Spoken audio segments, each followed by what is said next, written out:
హరి ఓం. శ్రీ మహావిష్ణు పురాణం 71వ భాగం. చంద్రవంశరాజుల సంక్షిప్త చరిత్ర. పురూరవుని పెద్ద కుమారుడు వాయువుకి నహుషుడు మొదలైన 4 పుత్రుల తరువాత 5వ పుత్రుడిగా మహావీరుడైన రజి జన్మించాడు. రజికి 500 పుత్రులు జన్మించారు. ఒకసారి దానవులకు దేవతలకు మధ్య భయంకరమైన మహాయుద్ధము జరిగింది. ఎంతకాలము పోరాడినా యుద్ధములో విజయము లభించకపోవటముతో దేవతలు దానవులు బ్రహ్మదేవుని వద్దకు వెళ్ళి యుద్ధములో గెలిచే మార్గం చెప్పమని కోరారు. బ్రహ్మదేవుడు క్షణకాలం ఆలోచించి, మహావీరుడైన రజి మీలో ఎవరి పక్షాన పోరాడతాడో వారికి విజయం లభిస్తుంది అని చెప్పాడు. వెంటనే దానవులు దేవతలు పరుగున రజి వద్దకు వెళ్లారు.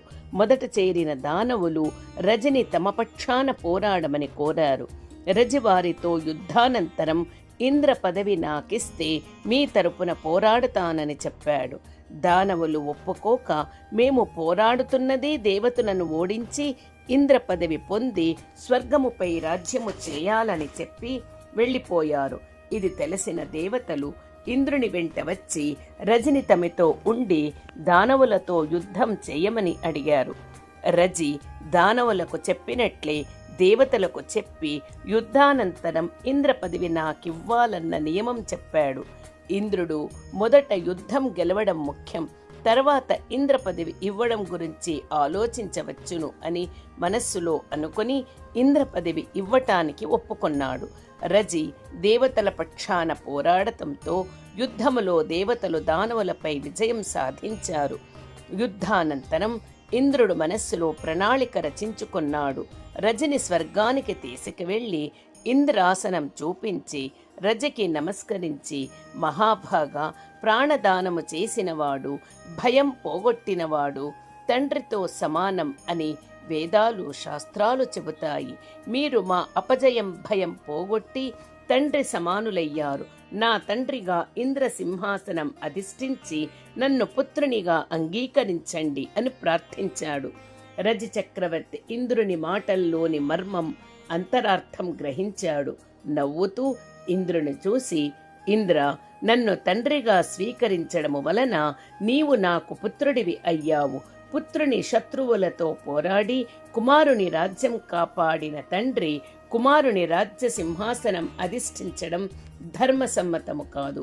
ఇంద్ర పదవి నీవే ఉంచుకుని స్వర్గాన్ని నీవే పాలించుకో అని ఆశీర్వదించి భూలోకానికి తిరిగి వచ్చేశాడు. రజి చక్రవర్తి తర్వాత రాజ్యాధికారము చేపట్టిన రజి పుత్రులు 500 మంది ఇంద్రుడు తండ్రికి చేసిన నమ్మక ద్రోహానికి ప్రతీకారం తీర్చుకోవాలి అని స్వర్గముపై సేనలతో దండెత్తి వెళ్లారు. యుద్ధములో ఇంద్రుని ఓడించి రజి చక్రవర్తి పుత్రులమైన మేమే స్వర్గానికి నిజమైన అధిపతులం అని ఇంద్రుని దేవతలను స్వర్గము నుంచి తరిమివేశారు. రాజ్యం కోల్పోయిన ఇంద్రుడు దేవతలతో కలిసి దేవగురువు బృహస్పతి ఆశ్రమానికి వెళ్లి స్వర్గం తిరిగి పొందడములో సహాయం చేయమని అర్థించాడు. బృహస్పతి ఆలోచించి తన ఆశ్రమములో ఇంద్రుని చేత దేవతల బలం వృద్ధి చెందేట్లు రజి కుమారులు మోహ కామాలలో పడి పాప ప్రవర్తనలు అయ్యేటట్లు అభిచార హోమం చేయించాడు.